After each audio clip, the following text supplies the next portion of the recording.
There is a mystery that governs the ticking of the clock, a secret not of man, but of God. And if you uncover it, time will no longer master you. You will master time by the Spirit of the eternal. Time is not random. It was created. It began with God, and it will end with God. The clock on your wall is not just a device. It is a parable. It's a mystery. Every second, every minute, every hour, each is ordained.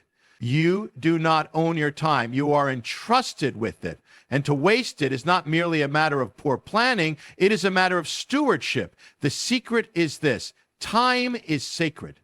When you treat it as common, it slips through your fingers like sand. But when you see it as holy, set apart, and ordered by the Most High, it multiplies. Time is not a thing. It is a gift.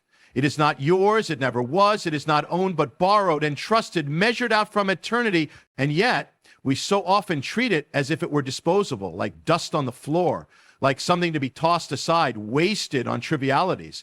But in the realm of God, nothing is wasted. Nothing is common. That which is given from the hand of God is always sacred. And so is time. Time is not secular. It is holy. Every moment you have is a moment touched by the breath of the eternal. Every second was formed by the one who formed the heavens. And the way you treat your time is the way you treat the one who gave it. The scriptures do not speak lightly of time. In Hebrew thought, there is no such thing as an empty second. The moedim, the appointed times of God, were not suggestions, they were commands. Because time is not random. It is a vessel. It carries either the presence of God or the absence of it. It carries purpose or vanity. And you, child of the Most High, have been given this vessel not to drift in it, but to fill it with glory. When the priests went into the temple, they didn't treat their time in the courts as casual. It was sacred. It was deliberate. It was infused with meaning. And yet, how often do we walk through our days like sleepwalkers, unconscious of the divine current moving through each hour? To treat time as sacred is to remember that you live in the presence of the eternal. It means your every breath is significant. Every minute holds the potential for redemption. Every hour is a gate to destiny. It is not about scheduling every moment. It is about consecrating every moment. When you pray, you are not interrupting your day. You are fulfilling it. When you stop to love, to give, to listen, to seek, you are not falling behind. You are catching up to the purpose for which time exists. The clock on your wall is not just a reminder of passing time. It is a ticking altar asking you, will you sanctify this moment? Do not be deceived. The world will sell you the idea that time is to be killed, filled, or endured. But you were never meant to kill time. You were meant to give it life. You were not meant to waste it on the shallow, the fleeting, the meaningless. You were meant to walk in the footsteps of Messiah, who never rushed, never wasted, never ran behind, yet fulfilled more in 3 years than the world has in centuries. Why? Because he moves in sacred time, kingdom time, holy time. So learn the secret. When you treat your time as sacred, it becomes sacred. When you honor the moment bears fruit. And when you dedicate your time to God, your time is no longer time. It is eternity dressed in second. Walk then as one who knows the mystery. Use time not as the world does, but as one who has touched eternity. You say, I don't have enough time. But what if I told you that's a lie, not from the world of logic, but from the pit? The enemy loves to whisper that lie into your mind, that you're running out, that you're falling behind, that your days are not enough, that your hours are too few. But the word says something different. The word declares that God is not a God of lack, but of sufficiency. The same God who created the universe in 6 days, who ordered the stars and the seas with perfect timing, is the God who gave you your hours, your days, your breath. And he does not make mistakes. If you are living within his will, then every second you are given is enough. You lack nothing. You're not running short on time. You're running short on alignment. You don't need more hours in the day. You need more of God in your hours. The problem is not the ticking of the clock, it's the direction of your feet. A man can run all day and end up nowhere. A woman can rush through her schedule and never touch her purpose. But when you walk in step with the Lord, every minute becomes multiplied. Think of the loaves and the fish. What was not enough in the hands of man became more than enough in the hands of the Messiah. So it is with your time. When you hold it tightly, stress will rule you. But when you release it, when you give it to him, when you say, Lord, this hour is yours, then he takes it, blesses it, breaks it, and makes it enough. He feeds the multitudes of your responsibilities with a few loaves of surrendered time. The problem is not time, it's the illusion of time. The world runs by the tyranny of the urgent. It screams at you to do more, rush more, consume more. But the voice of God says, be still and know that I am God. It's in the stillness that time is redeemed. It's in the quiet that the hours multiply. You say, I have too much to do to spend time with God. But it's the opposite. You have too much to do not to spend time with God. For when you seek first the kingdom, everything else is added. Not some things, all things. Time is not your enemy, it's your inheritance. The enemy wants you to believe that the day is slipping away, that the opportunities are gone, that it's too late. But the truth is, in the hands of God, it's never too late. Even the years the locusts have eaten can be restored. Even wasted seasons can bear fruit. Even broken moments can become holy. So reject the lie, receive the truth. God has already measured your day and called it enough. Walk in that, rest in that. Stop chasing time and start walking in purpose. You don't need more time. You need more of him in your time. And that changes everything. There is a mystery in the scripture, a command not just to count your days, but to redeem them. Redeem the time, says the word. For the days are evil. But what does it mean to redeem time? You redeem something only if it has been lost. Only if it has been taken. Only if it has fallen into the wrong hands. Time in this world has been hijacked. It has been stolen by noise, devoured by distraction, buried in vanity. Most live their lives in borrowed time, but never redeem it. Most spend it, waste it, lose it, but never take it back. To redeem the time is to reach into the stream of your hours and pull them out of darkness. It is to reclaim the moment from purposelessness and bring it into the light of destiny.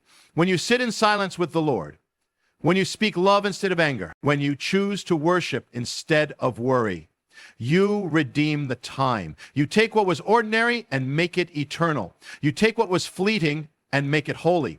It is the act of a priest, yes, you are a priest, bringing what is temporal and placing it on the altar of the sacred. Time is not neutral. If you do not redeem it, it will be filled not by heaven, but by the world. And the world is always waiting to steal your time through anxiety, through entertainment, through endless scrolling, through all that pulls you away from your calling. But the power to redeem time is in your hands. When you choose God's will over your will, you redeem it. When you turn your eyes from vanity to vision, you redeem it. When you forgive instead of holding a grudge, when you bless instead of curse, when you choose the narrow path instead of the easy one, you redeem the time. The ancient prophets didn't have more time than you. The apostles didn't live longer days, but they redeemed what they were given. They bought it back with their obedience. They poured their moments out like oil upon the altar of God. And because they redeemed time, time could not conquer them. They moved in rhythm with eternity. There is time that has been wasted. Yes, we all have it. Hours, years, seasons lost to fear, to sin, to wandering. But the mystery is this. What was lost can still be redeemed. The Redeemer of souls is also the Redeemer of time. The moments you thought were gone forever, he can restore. The seasons you regret, he can transform, but only if you bring them to him. Don't let another moment be stolen. Seize it, sanctify it, redeem it, speak the word, walk in the Spirit, move in love, and you will turn seconds into sacred offerings. You were not called to merely live in time. You were called to redeem it. For in the redeeming of time, you walk not as a child of the clock, but as a child of eternity. There is a divine order, a sacred rhythm, written not in the calendars of man, but in the calendar of heaven. The modim, the appointed times of God, are not suggestions or religious customs. They are keys, patterns, heavenly blueprints for time itself. While the world rushes forward, driven by urgency, deadlines, and chaos, God's people were never meant to be slaves to the clock. They were called to live by a different time zone, the time zone of the kingdom. The world's calendar is built on the shifting sands of human ambition, but the calendar of God is established on the rock of eternity. When the priests of Israel ministered in the temple, they did not act randomly. Their time was ordered. Each offering, each sacrifice, each trumpet blast occurred at an exact moment appointed by God. It was not about efficiency. It was about alignment. They weren't rushing to fit more in their day. They were moving in sync with the divine. And when you move in God's time, you don't just gain hours, you gain meaning. You gain peace. You gain fruit that endures. The modern world is obsessed with schedules and productivity, but it's built on anxiety. It tells you that the more you cram into your day, the more valuable your life becomes. But heaven says the opposite. The value of your time is not in how much you fill it, but in what spirit you walk through it. God's calendar doesn't begin with tasks, it begins with rest. The Sabbath, the first of his moedim, is a day not of striving, but of stopping. It's a declaration that God is in control and that your time is not your master. He is. It is a holy pause, a divine breath where you step out of the world's rhythm and into the heartbeat of God. Imagine your life moving by the sound of the shofar rather than the buzzing of your phone. Imagine beginning your day not with your to-do list, but in the stillness of God's presence. Imagine consecrating your hours like the priests consecrated their offerings. When your time becomes his time, it becomes anointed. It is no longer ordinary, it becomes a sacred vessel. And what is placed into a sacred vessel becomes transformed. You don't need more time. You need holy time. Appointed time. Time that is wrapped in prayer, covered in the word, infused with purpose. When your calendar aligns with God's calendar, confusion turns to clarity. Burnout turns to renewal, and busyness turns to fruitfulness. You begin to live not just by minutes, but by moments. God ordained, God breathed moments that open doors, reveal mysteries, and fulfill destiny. So step out of the chaos. Stop living like Pharaoh's slave. You are not called to live under the burden of man's time, but to walk in the appointments of God. Synchronize your life not with the clock, but with the Spirit. For when you live by his appointments, time bends to purpose, and your life becomes a living calendar of the divine. The first moments, there's a mystery in them. The beginning of a thing holds the power of what is to follow. The first breath of the day, the first word from your mouth, the first thoughts in your mind, they are the seeds that will grow into the harvest of your hours. And the word says, seek first the kingdom of God, not second. Not later, not when it's convenient. First, there is a divine law hidden here. What you put first becomes the ruler of what comes after. If you give your first moments to the world, to noise, to worry, to screens, then those things will shape your day. But if you give your first to God, the rest of the day falls into divine order. The ancient people of God understood this. The first fruits belong to the Lord. Not just of crops, but of time. The morning sacrifice in the temple came before anything else. The incense rose before the business began. David said, early will I seek you, not because it was tradition, but because he understood the power of first light. Messiah himself would rise while it was still dark to seek the Father. Why? Because the first moment sets the course. It opens the gate. The direction of the stream is decided at the source. The first thing you do is reach for your phone. You've already handed your time to the world. If your mind wakes up into anxiety, then fear writes the script of your day. But if you begin with the presence of God, then your day is no longer just your own. It becomes consecrated. It becomes his. And what is given to God can never return empty. It becomes blessed, multiplied, ordered. The world runs into the day, but the people of God are called to walk. Not in haste, but in rhythm. Not in panic, but in purpose. When you begin your day with God, you're not adding a task, you're establishing dominion. You're saying this time, this breath, this moment, it is not owned by the world, it is not surrendered to chaos, it belongs to the eternal.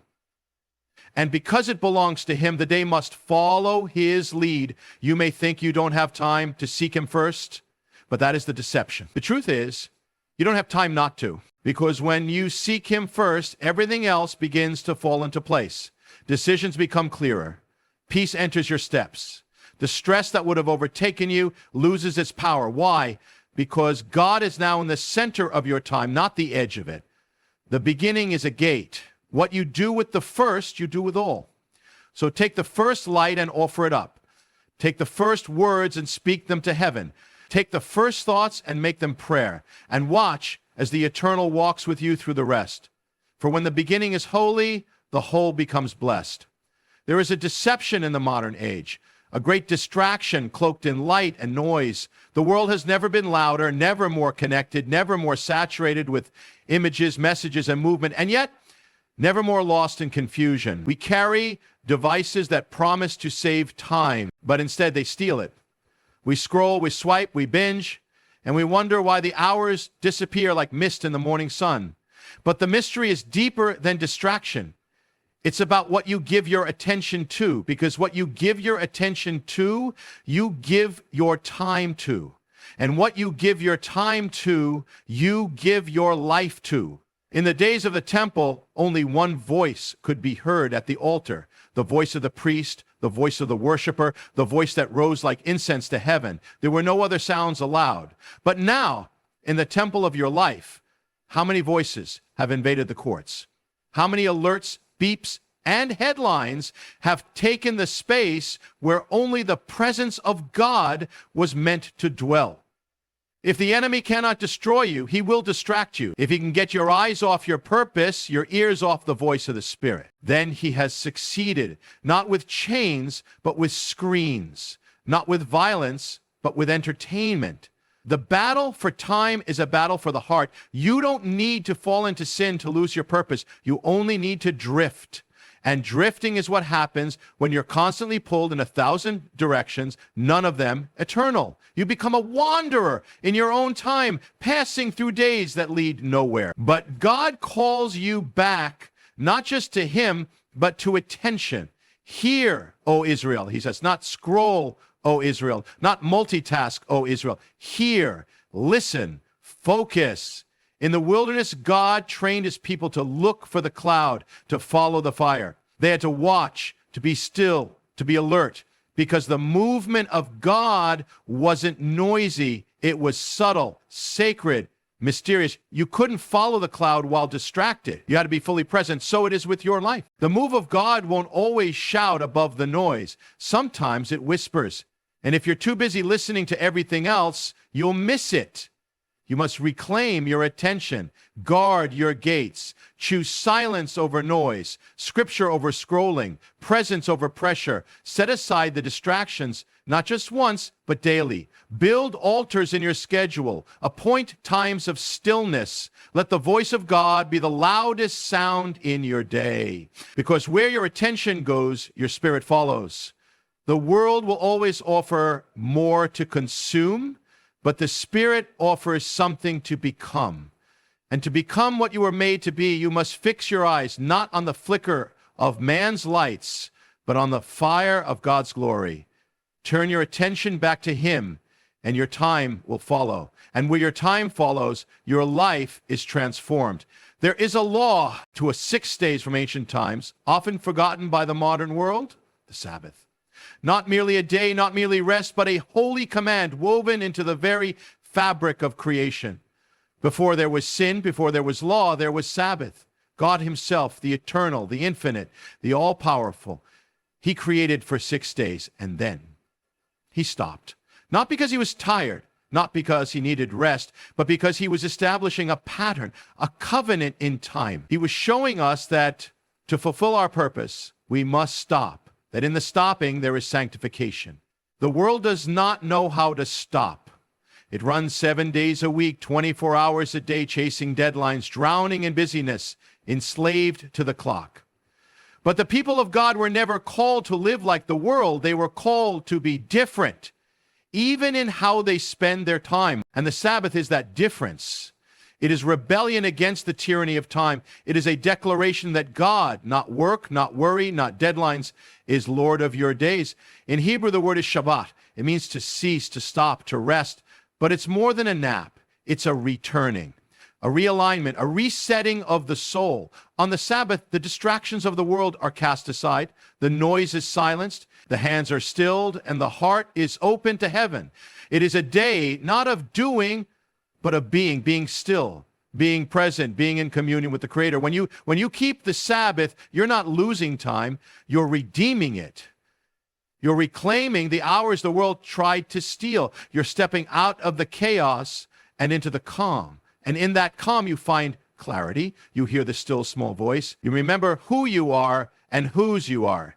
You cease from striving. And you remember that it is not your effort that sustains you, but His grace.